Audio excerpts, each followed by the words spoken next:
ബിസ്മില്ല അൽഹംദുലില്ല വസ്സലാത്തു വസ്സലാമു അലാ റസൂലില്ല വഅലാ ആലിഹി അസ്ഹാബിഹി അജ്മഈൻ. Love the Quran masters club international speech context 2026-27 ഭാഗമായി പരിശുദ്ധ ഖുർആൻ 51 അധ്യായമായ സൂറത്ത് ദാരിയാത്തിലെ 21 ആയത്തായ വഫി അൻഫുസിക്കും അഫലാ തുബ്സിറൂൻ എന്ന ആയത്തിനെക്കുറിച്ച് പറയാൻ അവസരം തന്ന എൻ്റെ പ്രിയ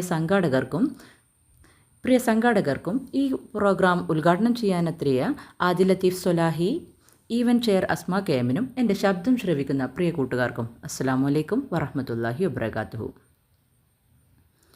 നമ്മെ ഏവരെയും ചിന്തിപ്പിക്കുന്ന ഒരു ആയത്താണ് നമ്മുടെ മുന്നിലേക്ക് തന്നത്. ഖുർആൻ എന്നുള്ള ഓരോ ആയത്തും ഇന്ന് ഇറങ്ങിയതാണ്, ഈ കാലഘട്ടത്തിലേക്ക് ഇറങ്ങിയതാണ് എന്ന് തോന്നിക്കും വിധത്തിലാണ് നമ്മുടെ രക്ഷിതാവിങ്കൽ നിന്നുള്ള വചനങ്ങൾ മുഴുവനും. നമുക്കറിയാം, 1400 വർഷങ്ങൾക്ക് മുമ്പുള്ള ഒരു കിതാബിനും ഇത്ര മനോഹരമായ കാലഘട്ടത്തിനനുസരിച്ച് പറയാൻ സാധിക്കില്ല. എന്നാൽ ഖുർആനിൻ്റെ അമാനുഷികത എല്ലാത്തിലും വ്യത്യസ്തമായി വഫി അൻഫുസിക്കും അഫലാ തുബ്സിറൂൻ, നിങ്ങൾ കാണുന്നില്ലേ, നിങ്ങൾ തന്നെയുണ്ട് ദൃഷ്ടാന്തങ്ങൾ എന്ന്. ഇത് റബ്ബിൻ്റെ ഭാഗത്തുള്ള വല്ലാത്തൊരു ചോദ്യമാണ്. നാം നമ്മിലേക്കൊന്ന് നോക്കിയാൽ നമ്മിലുള്ള അത്ഭുതങ്ങൾ നമുക്ക് ദർശിക്കാനാവും. നമ്മുടെ ശരീരത്തിലെ ഓരോ പാർട്സും വളരെ അത്ഭുതങ്ങൾ നിറഞ്ഞതാണ്. മനുഷ്യ ശരീരത്തിൻ്റെ സൃഷ്ടിപ്പ് ഓരോരുത്തരെയും വിസ്മയിപ്പിക്കുന്ന ഒരു പ്രതിഭാസമാണ്. ശാസ്ത്രം ഒന്നൊന്നായി കണ്ടുപിടിക്കുകയും മുമ്പ് കണ്ടെത്തി തിരുത്തുകയും ചെയ്യുമ്പോൾ അവൻ തിരിച്ചറിയുന്നു, ഈ സൃഷ്ടിപ്പിന് പിന്നിൽ ഏതോ ഒരു അദൃശ്യ ശക്തിയുണ്ട് എന്നുള്ള യാഥാർത്ഥ്യം. മനുഷ്യ ശരീരത്തിലെ കോമണായ ഓരോ പാർട്സും നമുക്കറിയാമെങ്കിലും ചില ഭാഗങ്ങളെ നിങ്ങൾക്ക് മുമ്പിൽ പരാമർശിക്കുകയാണ് ഞാനിവിടെ. ശാസ്ത്രലോകം കുറച്ചു വർഷങ്ങൾക്ക് മുമ്പ് ധരിച്ചിരുന്നത് അപ്പൻഡിക്സ് സൈസ്, ശരീരത്തിലെ റൈറ്റ് സൈഡിലായി വൻകുടൽ അവസാനിക്കുന്നിടത്ത് കാണുന്ന ഒരു ചെറിയ പ്രൊജക്ഷനാണിത്. അപ്പൻഡിക്സ് നമ്മൾ കഴിക്കുന്ന ചെറിയ തരിയും കല്ലും മുടിയും വേസ്റ്റായി കിടന്ന് അവിടെ ഇൻഫെക്ഷൻ ആവുകയും വീർക്കുകയും അപ്പോൾ നമുക്ക് അവിടെ ഒരു പെയിൻ വരികയും ചെയ്യും. പണ്ടൊക്കെ അപ്പൻഡിക്സൈസ് വന്നാൽ ഈ ഭാഗം മുറിച്ചു കളയാറാണ് പതിവ്. മോഡേൺ മെഡിസിൻ ഒരു കാലത്ത് പറഞ്ഞു, ഇതൊരു വെസ്റ്റീജിയൽ ഓർഗനാണ്, ഇതിന് പ്രത്യേകിച്ച് പ്രയോജനമൊന്നുമില്ല, ഗുണകരമല്ലാത്ത ഒരു ഓർഗനാണ്, ഒരു ഫങ്ഷൻസ് നടക്കുന്നില്ല ഇതിലെന്നാണ്. പക്ഷേ ഇപ്പോൾ പറയുന്നു, നല്ല ബാക്ടീരിയയുടെ ശേഖരണമാണ് അപ്പൻഡിക്സ്. മനുഷ്യ ശരീരത്തിൽ ഗുണകരമല്ലാത്ത ഒരു ഭാഗവുമില്ല. മനുഷ്യൻ്റെ ബോഡിയിലൊരു ഓർഗൻ ഉണ്ട്. ഏതെങ്കിലും ഇൻഫെക്ഷൻ വന്നാൽ അത് മുറിച്ചു കളയാമെന്ന സയൻസിൽ നിന്നും അത് മുറിച്ചു മാറ്റാനുള്ളതല്ല. ഇവിടെയാണ് നല്ല ബാക്ടീരിയകളുള്ളത്. നല്ല ബാക്ടീരിയകൾ എവിടെ നിന്നാണ് ഫോം ചെയ്യപ്പെടുന്നതെന്ന ഇത് വൻകുടലാകെ നിറഞ്ഞ് നമ്മുടെ ശരീരത്തിൽ വേസ്റ്റ് തള്ളപ്പെടാൻ എളുപ്പത്തിൽ സഹായിക്കുന്നു എന്നുള്ള ശാസ്ത്രത്തിലേക്ക് മോഡേൺ സയൻസ് മാറിയിരിക്കുകയാണ്. ഇവിടെയാണ് വഫി അൻഫുസിക്കും അഫലാ തുബ്സിറൂൻ്റെ പ്രാധാന്യം കിടക്കുന്നത്.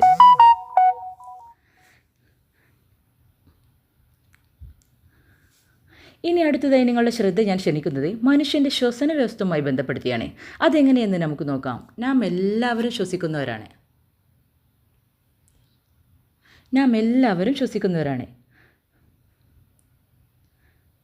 അല്ലേ? ശ്വസിക്കാത്തവരായി ആരും തന്നെയില്ല. പണ്ടുള്ളവർക്ക് പരിചയമുള്ളതും എന്നാൽ പരിചയമില്ലാത്തതും പുതിയ തലമുറക്ക് കാണാൻ കഴിയുന്നതുമായ ഒരു ശ്വാസം പണം കൊടുത്ത് നിലനിർത്തുന്ന പല മനുഷ്യരും നമ്മിലുണ്ട് അല്ലേ? എന്നാൽ ഇതിന് നമ്മുടെ റബ്ബ് സംവിധാനിച്ച രീതി എങ്ങനെയാണെന്ന് നിങ്ങൾക്കറിയാമോ? നമ്മുടെ ശരീരത്തിൽ ഫുഡ് കടന്നു പോകുന്ന ഏരിയ ബാക്കിലൂടെയും ശ്വാസം കടന്നു പോകുന്ന ഏരിയ മുമ്പിലൂടെയുമാണ്. ഫുഡ് കടന്നു പോകുന്ന ഏരിയയിലൂടെ ശ്വാസം കടന്നു പോകുന്നതിന് തടസ്സമില്ല. പക്ഷേ ശ്വാസം കടന്നു പോകുന്ന ഏരിയയിലൂടെ ഫുഡ് കടന്നു പോകുമ്പോൾ അതൊരു പ്രശ്നമാവും. എങ്ങാനും അതിലൂടെ ഫുഡ് കടന്നു പോയാൽ അത് ലെൻസിൽ ബ്ലോക്കാവും. ഇവിടെ ഫുഡ് വന്ന് ബ്ലോക്കായാൽ ശ്വാസം എടുക്കാനാവില്ല. പിന്നെ നമ്മൾ മിനിറ്റുകൾക്കുള്ളിൽ മരണമെന്ന ഒരു വലിയ ദുരന്തത്തിൽ എത്തിച്ചേരുകയും ചെയ്യും. സാധാരണഗതിയിൽ അങ്ങനെ സംഭവിക്കാതിരിക്കാൻ വിഴുങ്ങുന്ന സമയത്ത് ശ്വാസകോശത്തിലേക്ക് ഭക്ഷണം പോകാതിരിക്കാൻ ഒരു സംവിധാനം നമ്മുടെ ശരീരത്തിലുണ്ട്. അതാണ് എപ്പിഗ്ലോട്ടിക് എന്ന് പറയുന്നത്.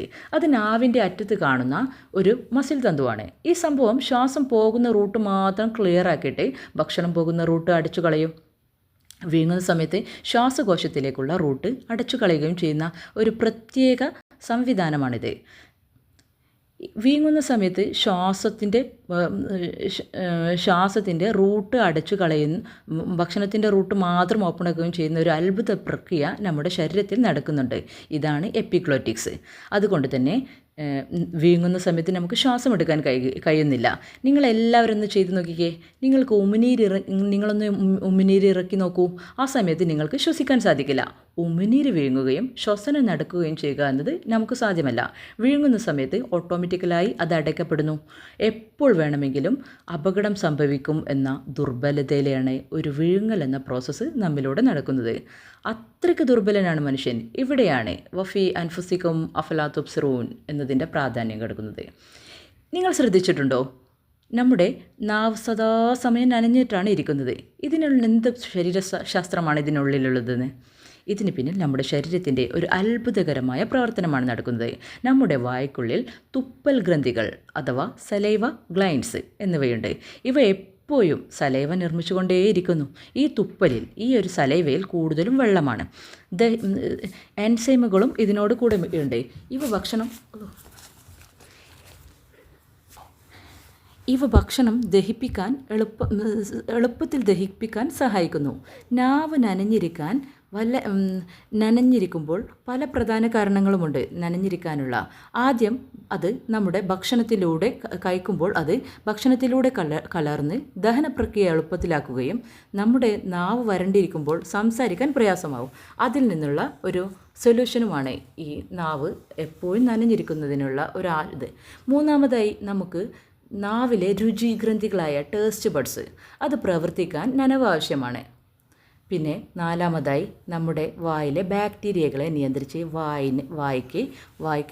വായിൻ്റെ ആരോഗ്യം സംരക്ഷിക്കാൻ ഇത് സഹായിക്കുന്നു.